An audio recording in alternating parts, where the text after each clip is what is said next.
బట్టతలతో బాధపడుతున్నారా? ఆధునితనమైన పద్ధతిలో hair transplantation చేయబడును. Face clinic, Hyderabad.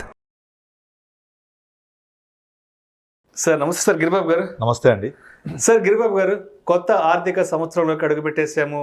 అదేవిధంగా తెలుగు నూతన సంవత్సరంలో కూడా అడుగుపెట్టబోతున్నాం కాబట్టి మరి ఈ నూతన సంవత్సరం నుంచి ఎటువంటి ఫైనాన్షియల్ డిసిప్లైన్ ఉండాలంటారు? ఫైనాన్షియల్ ప్లానింగ్ అనేది ప్రాపర్గా ఎలా ప్లాన్ చేసుకోవాలంటారు? అవునండి, మనకు ఏప్రిల్ 1 వచ్చింది అంటేనే కొత్త ఫైనాన్షియల్ ఇయర్ స్టార్ట్ అయినట్టు. ఈ కొత్త ఫైనాన్షియల్ ఇయర్ స్టార్టింగ్లోనే మన యొక్క ఈ సంవత్సరం ప్రణాళిక కనుక వేసుకోగలిగితే, అంటే పర్ఫెక్ట్గా ప్లానింగ్ చేసుకోగలిగితే మీ యొక్క half work is done. Proper plan is half work done, execution is remaining work done. కనుక మన అసలు ఈ బడ్జెట్ అనే పదము వింటేనే మనకు అర్థమవుతుంది. ఫైనాన్షియల్ ఇయర్ స్టార్టింగ్లో బడ్జెటింగ్ అంటే మనకు ఈ సంవత్సరం వచ్చే ఆదాయం ఎంత, ఖర్చులు ఎంత, మన లక్ష్యాలు ఏంటి, ఎలా సమీక్షించుకోవాలి, ఎలా మనం ఎగ్జిక్యూట్ చేసుకోవాలి. సో అలా బడ్జెట్లోనే మనకి ఇవన్నీ పొందుపరిచి ఉంటాయి. అలాగే ఒక దేశానికి బడ్జెట్, మన యొక్క ఆర్థిక జీవితానికి మన సొంత బడ్జెట్. ఈ బడ్జెట్కి తొలి రోజు పునాది పడేది 1 తారీఖు ఏప్రిల్ నుంచి మనం ఎంటర్ అయిపోయాము. సో మీరు రైట్ టైంలో రైట్ క్వశ్చన్ అడిగారు. సో మనకు వచ్చే ఆదాయం ఎంత, ఫస్ట్ మనం ఏం చేయాలంటే మన యొక్క ఫైనాన్షియల్ పొజిషన్ ఏంటి మనం అర్థం చేసుకోవాలి. అంటే నేను నా జీతం ఎంత వస్తుంది, ఈ సంవత్సరం నా ప్యాకేజ్ ఎంత ఉండబోతోంది, గత సంవత్సరంలో ఎంత వచ్చింది, ఎంత నేను పొదుపు చేయగలిగాను, గత సంవత్సరంలో ఎటువంటి మిస్టేక్స్ చేశాను, ఈ సంవత్సరం ఎలా చేయకూడదు అని మనం ప్లాన్ చేసుకొని మన యొక్క ఫైనాన్షియల్ పొజిషన్, నా సిటీసీ ఎంత ఉంది, వైఫ్ ఇన్కమ్ ఎంత ఉంటుంది, టోటల్ మా ఇద్దరి యొక్క ఇన్కమ్ ఎంత ఉంటుంది, కనుక మా ఖర్చులు ఎంత ఉంటాయని ఒక అందాజగా లెక్కలేసుకొని బడ్జెట్ ప్రిపేర్ చేసుకోవాలి. బడ్జెట్ అంటేనే ఎస్టిమేటెడ్ ఎక్స్పెన్సెస్, ఎస్టిమేటెడ్ ఇన్కమ్. ఇక్కడ కూడా మనం సేమ్ ఈ సంవత్సరం నాకు ఎంత ఎస్టిమేటెడ్ ఇన్కమ్ వస్తుంది, ఎంత బోనస్ వస్తుంది, ఇన్సెంటివ్స్ ఎంత రాబోతున్నాయి, ఎంత ఎక్స్పెన్సెస్ ఉండబోతున్నాయి, వీటిని ప్రాపర్ ప్లాన్ చేసుకుంటే 90% మన పరంతా పర్ఫెక్ట్గా జరిగిపోయినట్టే. సో ఫస్ట్ స్టెప్ ఏంటంటే మన యొక్క ఫైనాన్షియల్ పొజిషన్ అనేది బడ్జెటింగ్ చేసుకోవాలి, ప్లాన్ చేసుకోవాలి. అలా చేసుకున్న తర్వాత మన యొక్క టార్గెట్స్ ఏంటి, నో యువర్ టార్గెట్స్. మన టార్గెట్స్ ఏంటి, ఈ సంవత్సరం నేను నా హోమ్ లోన్ ఉంటే కనుక ఏదైనా రీపేమెంట్స్లో ఎలా సమీక్షించుకోవాలి, వడ్డీ రేట్లు ఏమైనా పెరిగితే దానికి మనం తగ్గించుకోవడానికి అవకాశాలు కొన్ని ఉంటాయి, అలా తగ్గించుకోవాలా, లేదంటే లోన్స్ ఏమన్నా నేను క్లోజ్ చేసేట్టు ఉన్నాయా, లేకపోతే కొత్తగా తీసుకోవాలా, లేదంటే నాకు పిల్లల ఎడ్యుకేషన్ కోసం ఎన్ని సంవత్సరాలు ఇంకా ఉంది, వాళ్ళకి ఎడ్యుకేషన్ ఎటువంటి ప్లానింగ్ కావాలి. ఇలా మనము మన యొక్క టార్గెట్స్ ఏంటి, ఈ సంవత్సరం మనం వెకేషన్ వెళ్దాం అనుకుంటున్నామా, ఏదైనా ఇంట్లో శుభకార్యాలు ఉన్నాయా, ఇలాంటివి మనం చూసుకొని మన యొక్క ప్లానింగ్, ఈ సంవత్సరం నేను కొత్తగా కారు కొనాలనుకుంటున్నాను, లేకపోతే పాత కార్ని ఎక్స్చేంజ్ చేయాలనుకుంటున్నాను, ఇలాంటివన్నీ మన యొక్క టార్గెట్స్ ఈ సంవత్సరం మాత్రం. ఇలా ఈ టార్గెట్స్ని మనము ప్లాన్ చేసుకోవాలి, ఎలా దీన్ని ఎగ్జిక్యూట్ చేసుకోవాలి targets. So second step is know your targets. ఈ టార్గెట్స్ని ప్లాన్ చేసుకున్న తర్వాత నెక్స్ట్ ఇమీడియట్లీ డిలే చేయొద్దు. Cost of delay is too much. ఇప్పుడు నార్మల్గా మనం చాలాసార్లు చూస్తూ ఉంటాం, చాలా స్టోరీస్ ఉంటాయి. శ్యామ్ అని ఇద్దరు స్టార్ట్ చేశారు. రామ్ 25 స్టార్ట్ చేశాడు, శ్యామ్ 35 స్టార్ట్ చేశాడు.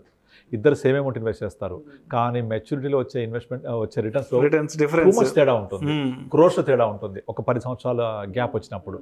కనుక మనము ఏదైతే ఆర్థిక ప్రణాళిక వేసుకున్నామో ఆ ప్రణాళిక ప్రకారంగా మనం ఏదైతే టార్గెట్స్ పెట్టుకున్నామో ఆ టార్గెట్స్ని అందుకోవడం కోసం without any delay, cost of delay huge ఉంటుంది, అది అర్థం చేసుకొని డిలే లేకుండా మన యొక్క ఆర్థిక ప్రణాళిక స్టార్ట్ చేసేయాలి.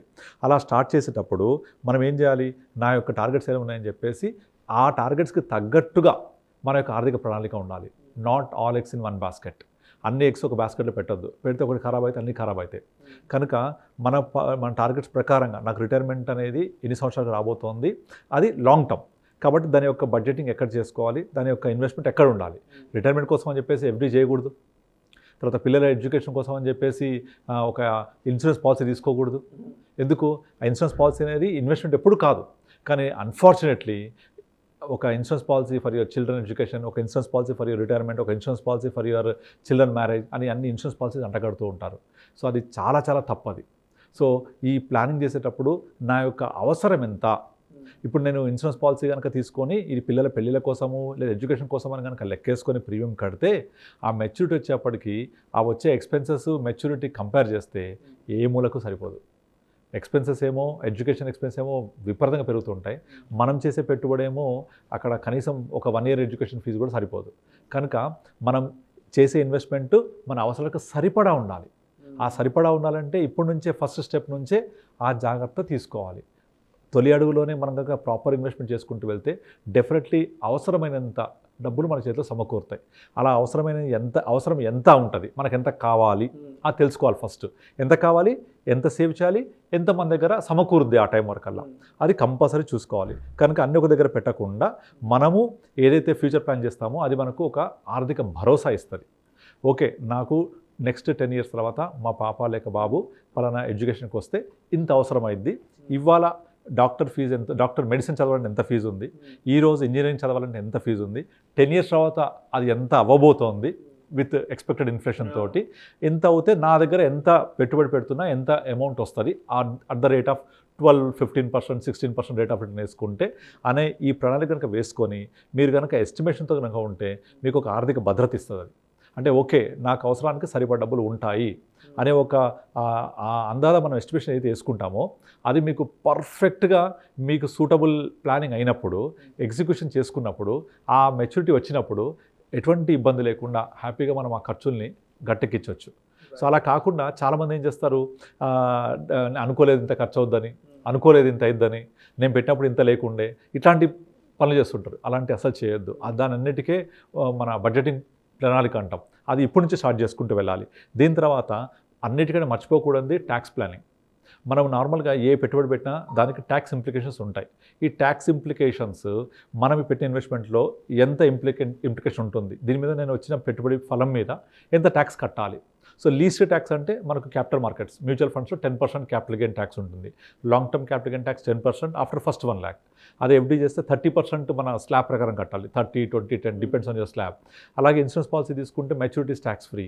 సో ట్యాక్స్ ఫ్రీతో నాకు ఎంత వస్తుంది, ట్యాక్స్ పే చేస్తే ఎంత వస్తుంది, ఈ ట్యాక్స్ ప్లానింగ్ కూడా ఇప్పటి నుంచే ప్రాపర్గా చేయాలి. ఈ సంవత్సరం నా ఆదాయం ఎంత ఉంది, నాకు ఇన్సెంటివ్స్ ఎంత రాబోతున్నాయి, ఎంత నేను ట్యాక్స్ పే చేయాల్సి రావచ్చు. ఆ ట్యాక్స్ పే చేయడం కోసము ముందు నుంచే ఏటీసీ సెక్షన్లో ట్యాక్స్ ఇవ్వడం కోసం ముందు నుంచే కొంచెం పెట్టుకుంటూ వెళ్ళాలి.